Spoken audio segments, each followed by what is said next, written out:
Bonjour, bonjour, bon matin, bienvenue à Bible and Coffee. J'espère que vous allez bien. Bon café ce matin. Je refais mes lunettes parce que j'ai des reflets autrement. Alors, ce matin, j'ai le plaisir de continuer encore dans ce proverbe chapitre 4 avec l'importance de garder son cœur. Et puis j'espère que vous êtes avec moi, vous avez ce désir aussi de garder votre cœur, de garder ce trésor précieux que Jésus a déposé à l'intérieur. Et puis peut-être que si vous écoutez, vous tombez sur cette vidéo, puis vous dites c'est quoi ce trésor? Alors j'espère que vous aurez la curiosité même de chercher puis de le désirer, parce que ça fait toute la différence. Bienvenue à Phil, ouais, bon café, bon café. Ça fait longtemps que j'ai pas eu un croissant avec ce café aussi, hein, mais il faudrait quand même qu'une fois on fasse un truc en visioconférence, qu'on puisse partager vraiment le café et le croissant à distance. Vous imaginez un peu le truc? Ah, ce serait beau.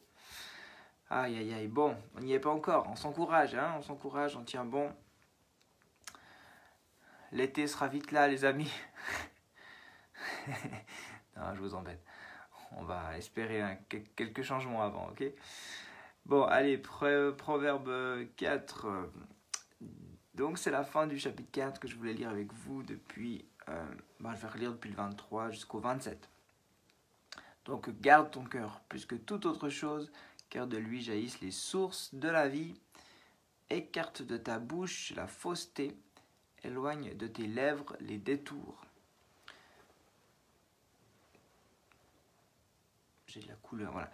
Que tes yeux regardent bien en face et que tes paupières se dirigent droit devant toi.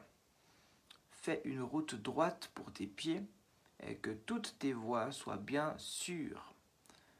Ne dévie ni à droite ni à gauche et détourne ton pied du mal.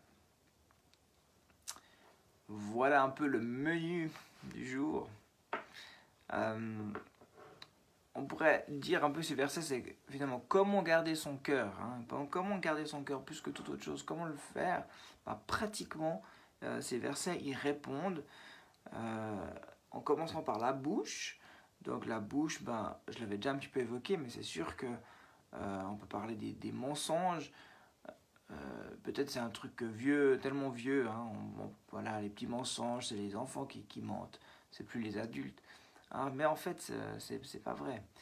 Il y a plein de choses où on peut encore mentir, on peut un peu jouer là-dessus, cacher la vérité, on peut, pour finalement être malhonnête ou ne, quand on ne dit pas la vérité aux gens, quand on ne dit pas vraiment ce qu'on pense, finalement il y a une forme de mensonge. Donc c'est des choses qu'on doit aussi apprendre à dire ce qu'on pense, à être vrai avec nous-mêmes. Donc ça passe par la bouche. Hein. Donc voilà, ça je pense c'est aussi des aspects importants. Mais bien sûr les critiques, on est tous sujets à la critique, on sait combien c'est facile de tomber dans la critique. On se retrouve avec des gens qui ont l'habitude de le faire, alors on le fait aussi, et puis ah ouais, puis t'as vu celui-là, et puis hein, que ce soit dans le contexte du boulot, puis on pourrait vite du coup rire de quelqu'un, se moquer, etc. etc. Je peux penser bien sûr aux grossièretés, ça c'est aussi des choses qu'on laisse entrer finalement dans notre cœur, et puis vous avez tous fait l'expérience, mais que ça devient une habitude, une mauvaise habitude. Hein, si on prend l'habitude, c'est comme si on accepte dans notre vocabulaire certains mots. Vous savez, on dit qu'on a normalement un vocabulaire assez riche, mais aujourd'hui on dit à peu près qu'on utilise 2500 mots, c'est pas beaucoup en réalité, mais c'est un peu comme si vous avez un vocabulaire défini en vous, souvent des mots que vous utilisez souvent, puis que vous laissez entrer des trois grossièretés, puis ceux-là ils font partie de votre vocabulaire. Alors ça, on peut aussi choisir de les sortir, parce que c'est bien sûr des fois ça n'a pas une portée voilà, on peut dire c'est pas si dramatique, hein, on peut toujours prendre de la distance avec ça, mais en fait ça révèle de nouveau, ça révèle notre cœur, ça veut dire ah mais c'est pas joli, c'est moche, et puis en plus c'est un mauvais exemple, il y a les enfants, etc. Donc non, je pense que c'est important de sortir certains mots de notre vocabulaire. Et puis bien sûr, les reproches, ça peut être un peu comme la critique, mais les reproches, c'est plus insidieux, c'est plus précis. Hein, si vous faites des reproches à votre mari ou à votre épouse ou à vos enfants, au bout d'un moment, c'est des reproches qui viennent toucher le cœur aussi de l'autre, hein, qui viennent blesser, parce que c'est des reproches qui sont faits systématiquement. Donc ces reproches-là, c'est pas la pureté de notre cœur qui le dit. Hein, ça cherche finalement à faire mal. Donc ça, c'est pas bon. Et puis, j'ai même mis avec la bouche, ne rien dire, ça peut être aussi quelque chose de négatif. Donc, à ne pas faire, parce que parfois on joue avec ça, on ne dit rien. Mais il y a un proverbe qui dit « ne dis rien consent ». Alors faisons attention avec le fait de ne rien dire. Donc voilà, là, le texte nous parle de fausseté, hein, de détour. Donc c'est un peu ces mots, ces lèvres qui sont justement qui sont pas droits, quoi. Hein, ils sont pas intègres. Certains, ils cherchent toujours à dire des choses un peu de côté comme ça pour ramener les gens avec eux, pour manipuler. Il y a plein de choses, hein, qui peuvent se passer avec la bouche. Donc attention à ça. Après, il est question des yeux. Et puis on est tous d'accord que c'est le regard qui nous arrête. C'est le regard qui nous détourne peut-être de ce qu'on avait envie de faire, ce qu'on pensait faire, sur la route qui était pour nous. Hein, donc on regarde à droite ou à gauche et puis d'un coup on se laisse détourner. Ça peut être bien sûr l'envie, le désir, qui peut être connoté négativement, bien sûr. D'ailleurs, pour revenir à Job, on a fait Job la semaine passée. Si vous prenez Job 31.1, il est dit que Job a fait un pacte avec ses yeux. Ça m'a toujours touché beaucoup parce que, donc vraiment dans l'idée de la convoitise, il a dit j'ai fait un pacte avec mes yeux. Donc ça devrait nous parler aussi.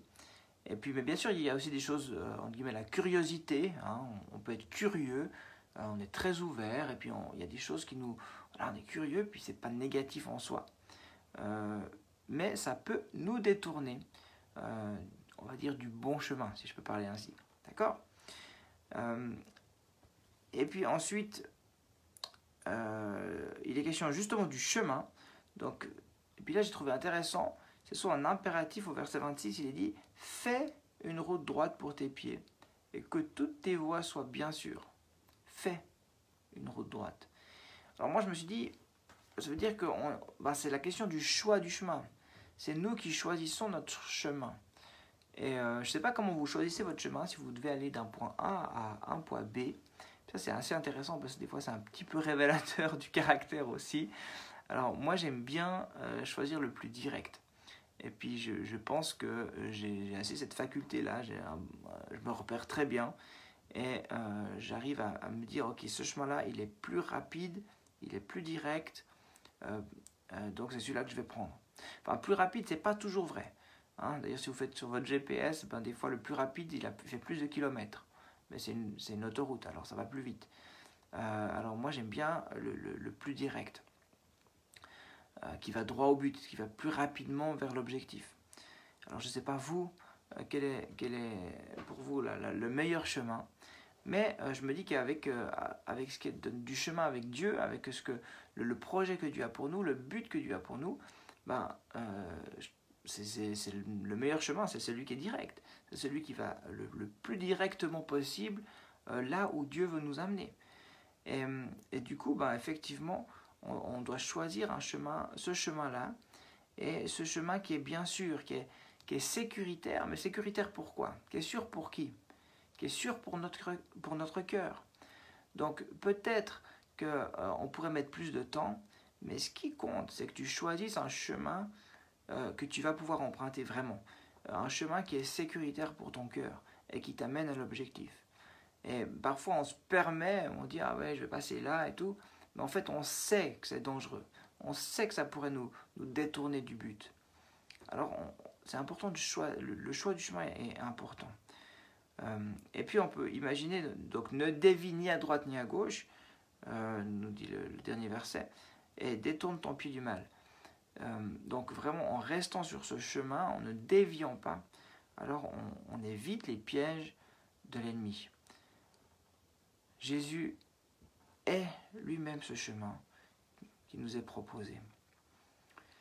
Voilà un petit peu le programme pour garder son cœur. C'est quelques aspects qui sont là, il y en a sûrement d'autres, vous pourriez peut-être en rajouter d'autres, ou dire comment vous faites pour garder votre cœur. Ça serait super intéressant, n'hésitez pas à réagir aussi sur le groupe avant de partir, là vous mettez juste un petit, vous réfléchissez aujourd'hui, c'est vrai en fait, qu'est-ce que j'ai mis en place dans ma vie pour garder mon cœur? Comment je fais quotidiennement pour garder mon cœur? Est-ce que je fais quelque chose? C'est déjà la première question. Parce qu'en fait, on peut se laisser aller. Le choix du chemin, on peut se laisser bercer. On peut dire, oh, ben moi je vais là où le feu est vert, quoi. Je réfléchis pas. Donc, est-ce que vous faites quelque chose pour garder votre cœur? Ça, c'est intéressant à se poser comme question. Je vous invite à le faire et puis pourquoi pas réagir, ce serait super cool d'avoir une petite discussion. Et puis voilà, moi je vous ai juste partagé ces versets de Proverbes, mais je vais aussi réfléchir et puis vous dire peut-être 2-3 choses personnelles que j'ai mis en place pour garder mes yeux, pour garder ma bouche, pour garder mes pieds. Amen, on prie ensemble. Seigneur Jésus, merci pour ton esprit en nous qui nous permet, qui nous donne la force, le discernement, le courage pour choisir le bon chemin, qui nous montre aussi quand il y a un risque de dire quelque chose qui n'est pas bon. Seigneur, merci de nous rendre attentifs de ces aspects-là pour que notre cœur reste pur. Seigneur, tu as dit toi-même, heureux ceux qui ont le cœur pur, car ils verront Dieu. Seigneur, merci pour cette parole. Et Seigneur, nous désirons garder notre cœur pur. Alors aide-nous à mettre ce qui est juste, aide-nous à mettre les bonnes choses en place. Pour ceux qui n'ont rien fait, rien mis en place encore, inspire-les, Saint-Esprit, pour cela aujourd'hui.